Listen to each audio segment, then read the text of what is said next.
विद्यार्थी मित्रों, हूँ मिहिर पटेल अपने यूट्यूब चैनल दीपम ज्ञान क्रांति में आप सबનું हार्दिक स्वागत करूँ छूँ। आ विडियो में આપણે ધોરણ 12 વિષય ઇકોનોમિક્સ જેનું ચેપ્ટર નંબર 9 વિદેશ વેપાર અંગેનું છે। તો અગાઉના વિડીયોમાં આપણે જે વિદેશ વેપાર છે તો આ ચેપ્ટરમાં જે પારિભાષિક શબ્દ જે તમને વ્યાખ્યા તરીકે પૂછાઈ શકે તો એની ચર્ચા કરી હતી। હવે આ વિડીયોમાં આપણે આંતરિક વેપાર કોને કહેવામાં આવે છે અને વિદેશ વેપાર કોને કહેવામાં આવે છે તો તેની વિસ્તૃત ચર્ચા કરીશું। तो सरल भाषा में આપણે કહીએ તો આંતરિક વેપાર એટલે કે દેશની સરહદની અંદર ફોર એક્ઝામ્પલ ભારત દેશ છે તો ભારતમાં અન્ય રાજ્યો વચ્ચે એટલે કે રાજ્યો વચ્ચે જો કોઈ વેપાર થતો હોય તો એને આપણે આંતરિક વેપાર કહીશું। અને વિદેશ વેપાર એટલે કે ભારત અને બીજા દેશો વચ્ચે જો વેપાર થતો હોય તો આપણે એને વિદેશ વેપાર કહીશું। ફોર એક્ઝામ્પલ ભારત અને અમેરિકા, તો ભારત અને અમેરિકા વચ્ચે જે વેપાર થાય તો એને આપણે શું કહીશું? વિદેશ વેપાર કહીશું। तो तेनी विस्तृत चर्चा करिए। तो सौप्रथम है आंतरिक वेपार और विदेश वेपार अर्थ शू है तो आ तमने व्याख्या तरीके पूछाई सके। आंतरिक वेपार और विदेश वेपार एटले के विदेश वेपार बीजू नाम है आंतरराष्ट्रीय वेपार। तो एनो अर्थ जोईए तो वेपार एवी व्यावसायिक प्रवृत्ति अथवा तो धंधाकीय प्रवृत्ति के जेमां वस्तुओं, सेवाओं, मूडी, टेक्नोलॉजी, टेक्निकल जानकारी અને માહિતી, બૌદ્ધિક સંપદા વગેરેનો વિનિમય થાય છે। શું થાય છે વેપાર એટલે? તો કોઈ એવી વ્યવસાયિક પ્રવૃત્તિ અથવા તો ધંધાકીય પ્રવૃત્તિ, તો આમાં શું થશે? તો એમાં વસ્તુઓ, સેવાઓ, મૂડી, ટેકનોલોજી, ટેકનિકલ જાણકારી અને તેની માહિતી અને બૌદ્ધિક સંપદાઓનો વિનિમય થાય છે। હવે વિનિમય એટલે શું? તો વિનિમય એટલે કે પરસ્પર આપલે। શું થશે? આપલે થશે। फॉर एक्जाम्पल कोई शिक्षक है तो एक शिक्षक काम करे तो एना बदला में तेने पगार चूकववामां आवे। तेवी रीते कोई वस्तु आपणे खरीदवी होय तो ए वस्तु खरीदवा माटे आपणे शुं करीए? वस्तु खरीदवी होय तो आपणे शुं करीशुं? एनी किंमत चूकवीशुं। तो आ शुं थशे? आपणे वस्तु खरीदवी छे तो एना बदलामां आपणे किंमत आपीशुं तो एने शुं कहेवामां आवे छे? विनिमय कहेवामां आवे छे। तो एने वेपार कहेवामां आवे छे। बीजा शब्दोमां आपणे केवुं होय तो वेपारमां आवी वस्तुओ, सेवाओनी हेरफेर आवक के नफानी प्राप्ति माटे करवामां आवे छे। शुं छे? तो वेपार एटले कोईक वस्तु के सेवानी हेरफेर करवामां आवे छे अने आपणे आवक मेळवीए छे अथवा तो नफानी प्राप्ति माटे जे कंई करवामां आवे तो एने वेपार कहेवामां आवे छे।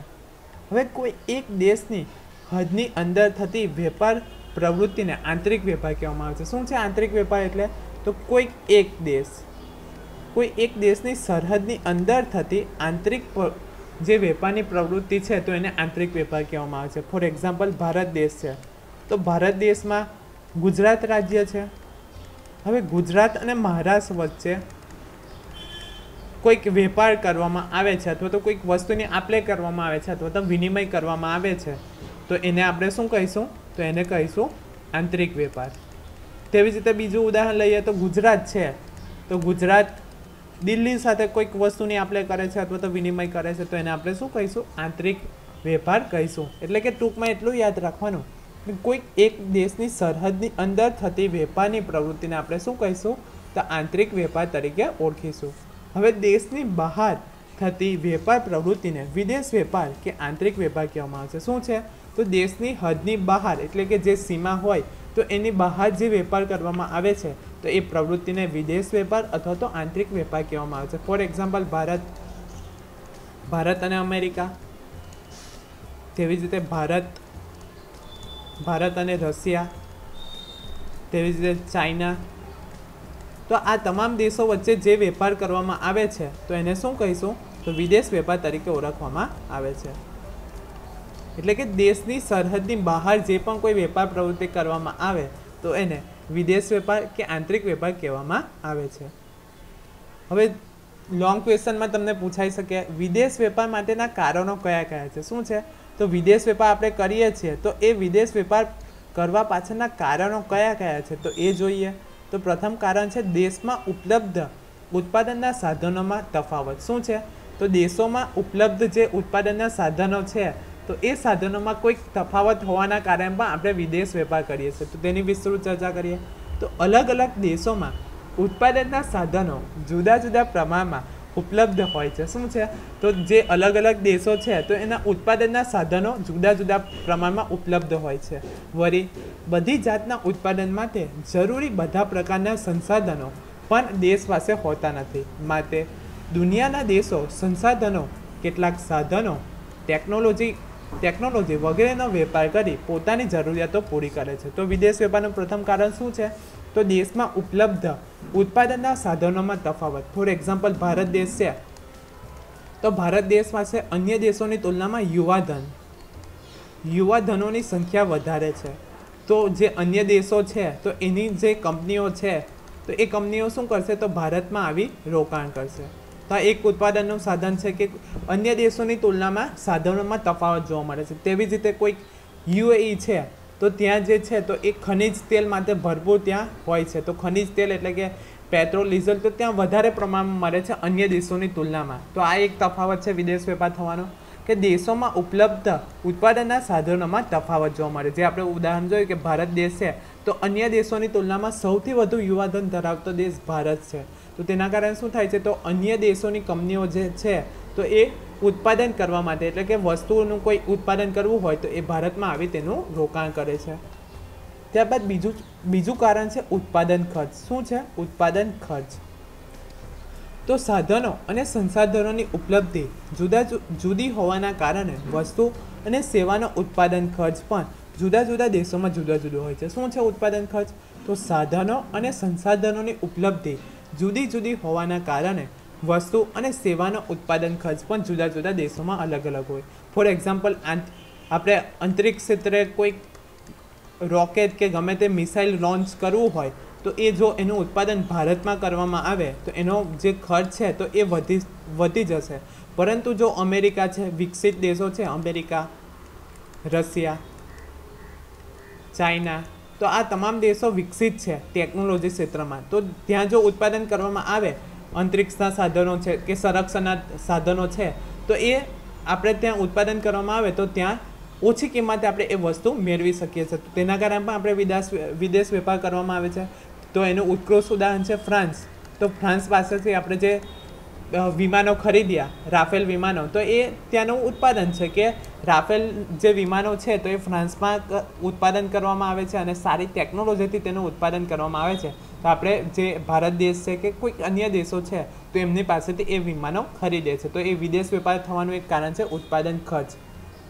કેટલાક સાધનોની અછત અને ઊંચી કિંમતના કારણે કેટલીક વસ્તુઓ કે સેવાઓનો ઉત્પાદન ખર્ચ ઊંચો હોય છે। જે આપણે ઉદાહરણ જોયું કે ફ્રાન્સમાં જે રાફેલ વિમાનોની ખરીદી ભારતે કરી, તો જો ભારતમાં ઉત્પાદન કરવું હોય તો એનો ઉત્પાદન ખર્ચ વધી જાય, પરંતુ જે ફ્રાન્સ છે તો એમની પાસેથી આપણે ખરીદીએ તો આપણને ઓછી કિંમતે એ વસ્તુ મેળવી શકીએ છીએ। તો તેના કારણે પણ વિદેશ વેપાર થાય છે। ઘરેલું ખર્ચ ઊંચો હોય ત્યારે તેવી વસ્તુઓ અને સેવાઓની અન્ય દેશો કે જ્યાં આવી વસ્તુઓનું અત્યંત સસ્તી બને છે તો તે પાસેથી આયાત કરવી સરળ અને સસ્તી બને, જે એનું આપણે ઉદાહરણ જોયું ફ્રાન્સ।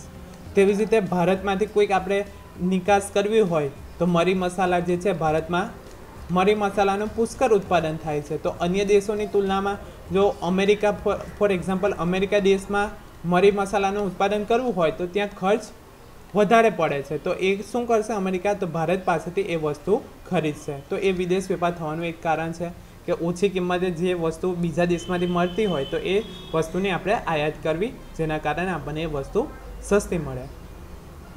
ત્યારબાદ છે ટેકનોલોજીકલ પ્રગતિ। બધા દેશોમાં સરખા પ્રમાણમાં ટેકનોલોજીકલ પ્રગતિ થઈ શકતી હોતી નથી। અમુક દેશો અમુક પ્રકારની ટેકનોલોજીમાં માહિર હોય છે તો કેટલાક દેશો બીજા પ્રકારની ટેકનોલોજીમાં આવડત ધરાવે છે। આથી દરેક દેશ દરેક વસ્તુના ઉત્પાદનમાં એક સરખી કાર્યક્ષમતા ધરાવતો નથી અને આથી દેશો વચ્ચે વસ્તુઓ અને સેવાઓનો વેપાર બને છે। જે આપણે ઉદાહરણ જોયું કે અમેરિકા છે, ફ્રાન્સ છે, રશિયા,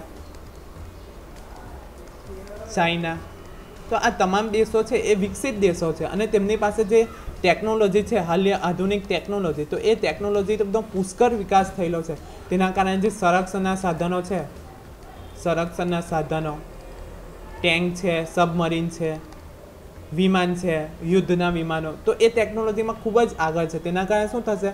તો ભારત છે, પાકિસ્તાન, બાંગ્લાદેશ, તો નેપાળ, આવા દેશો છે વિકાસશીલ દેશો છે. તો એ શું કરશે, તો આ જે સંરક્ષણના ટેકનોલોજીના જે સાધનો છે તો એ કોની પાસેથી મેળવશે, તો આ જે વિકસિત દેશો છે અમેરિકા, ફ્રાન્સ, રશિયા, ચીન પાસેથી એ વસ્તુઓ મેળવશે. તો એ ટેકનોલોજીકલ પ્રગતિના કારણે પણ આપણે વિદેશ વેપાર કરવાનું એક કારણ છે ટેકનોલોજીકલ પ્રગતિ. એટલે કે અન્ય દેશોની તુલનામાં ટેકનોલોજીકલ પ્રગતિ ન થઈ હોવાના કારણે આપણે બીજા દેશો પાસેથી વસ્તુઓ મેળવીએ છીએ. ત્યારબાદ છે શ્રમ વિભાજન અને વિશિષ્ટીકરણ. દરેક દેશમાં શ્રમની ઉત્પાદકતા અને કૌશલ્ય અલગ હોય છે. વળી નિયોજન શક્તિની કાર્યક્ષમતા પણ અલગ હોય છે. તેથી દેશો વચ્ચે શ્રમ વિભાજન અને વિશિષ્ટીકરણ જોવા મળે છે. એટલે કે અમુક શ્રમ અમુક પ્રકારની વસ્તુઓ સેવાના ઉત્પાદનમાં વધુ આવડત ધરાવતો હોવાથી તે દેશ તેવી વસ્તુઓનું વધુ ઉત્પાદન કરે છે. ફોર એક્ઝામ્પલ ભારત, તો ભારત દેશમાં શું છે, શ્રમ તો યુવાધન સૌથી વધારે છે. તેના કારણે આપણે વસ્તુનું ઉત્પાદન વધારે પ્રમાણમાં કરી શકવાની શક્યતા રહેલી છે. તો ભારત દેશમાં મરી મસાલા છે તો એ પુષ્કળ પ્રમાણમાં થાય છે. તો તેના કારણે શું થાય છે, તો આપણે અન્ય દેશોમાં તેની નિકાસ કરીએ છીએ. તો એ તેમાં વિશિષ્ટીકરણ ધરાવે છે. એટલે કે ભારત મરી મસાલા, રેશમ, ઊન, તો આ તમામ વસ્તુઓ આપણે ભારતમાં ઉત્પાદન થાય છે અને આપણે બીજા દેશોમાં મોકલીએ છીએ. આવી વસ્તુઓ અને સેવાઓનો અન્ય દેશોમાં નિકાસ કરીએ છીએ. જે આપણે ઉદાહરણ જોયું કે ભારતમાં મરી મસાલા છે, રેશમ છે, ઊન છે, કાપડ છે, રેશમી કાપડ, તો એ અન્ય દેશોમાં આપણે નિકાસ કરીએ છીએ.